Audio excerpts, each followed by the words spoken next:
Monsieur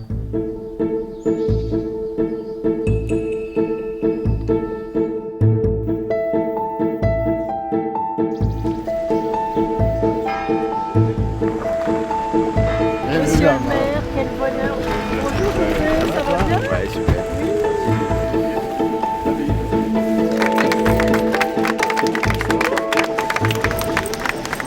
On est très heureux d'avoir accueilli la ministre Ségolène Royal pour son projet de transition énergétique pour lequel notre communauté de communes a été retenue comme territoire énergie positive. C'est la réponse à notre refus du gaz de schiste. On propose d'autres solutions pour l'avenir. Je suis très heureuse d'être ici parmi vous dans ce panorama absolument exceptionnel, dans cette magnifique commune de Nantes, sur ce site classé au patrimoine mondial de l'UNESCO. C'est une pure merveille. Merci de m'accueillir dans une démarche à laquelle je tiens beaucoup.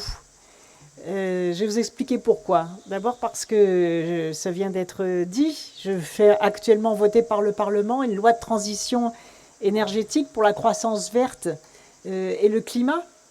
Et je voulais vraiment sans tarder, parce que je considère que la politique c'est d'abord de l'action, mettre en mouvement les territoires et appliquer tout de suite des actions concrètes pour que les citoyens que vous êtes, vos élus locaux, vos chambres consulaires, vos entreprises aussi, puissent se saisir de cette nouvelle chance qui est d'engager le pays sur la transition énergétique. Alors ici, dans ce territoire exceptionnel, nous allons signer 4 territoires à énergie positive pour la croissance verte et pour le climat. Et donc je vous félicite. On pourrait se demander, mais finalement, pourquoi les parcs ont répondu à cet appel à projet des territoires à énergie positive. Alors les parcs, le parc des Grands Causses, depuis des années, est investi sur ce sujet. Ça porte essentiellement sur les économies, et la particularité ici, c'est que ce sera des économies sur les bâtiments publics, mais aussi sur les bâtiments privés, ce qui est très important, grâce au financement que nous fournit Madame la Ministre.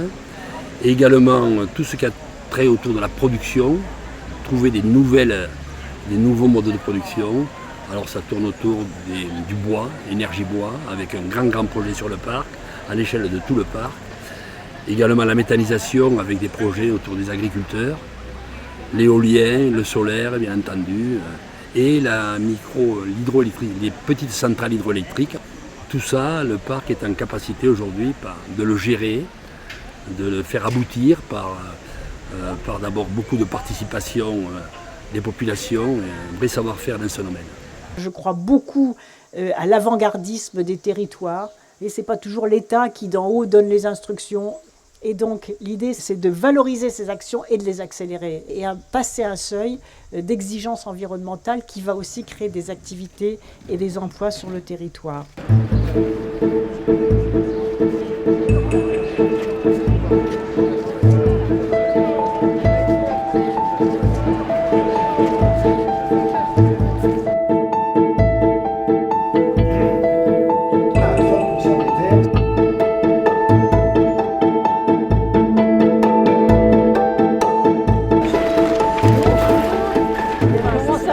Bonjour madame. Bonjour, ça me fait plaisir que vous soyez là. C'est à cause de lui que nous sommes montés à Paris en tracteur et à pied. Voilà. C'est un des rares territoires français où la population agricole a augmenté, madame la ministre. Où la population agricole a augmenté. Grâce au fait que les terres soient gérées collectivement, on a pu installer en location. Et donc on a plus de paysans aujourd'hui qu'il y en avait pendant la lutte.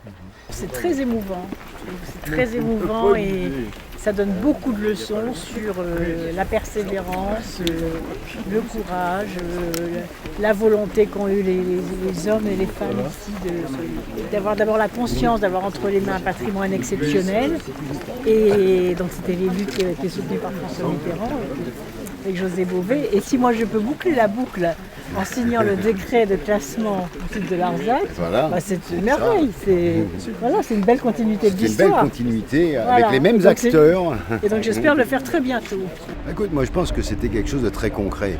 C'est-à-dire que Ségolène Royal, ministre de l'écologie, est venue sur un territoire qui construit l'écologie au quotidien. On s'est battu contre le gaz de schiste, on a gagné cette bataille et grâce à ça, maintenant c'est interdit à travers toute la France. On a essayé de construire, on a fait des alternatives au niveau agricole. Aujourd'hui, la quasi-totalité des exploitations sont en agriculture biologique. Et puis on n'en reste pas là.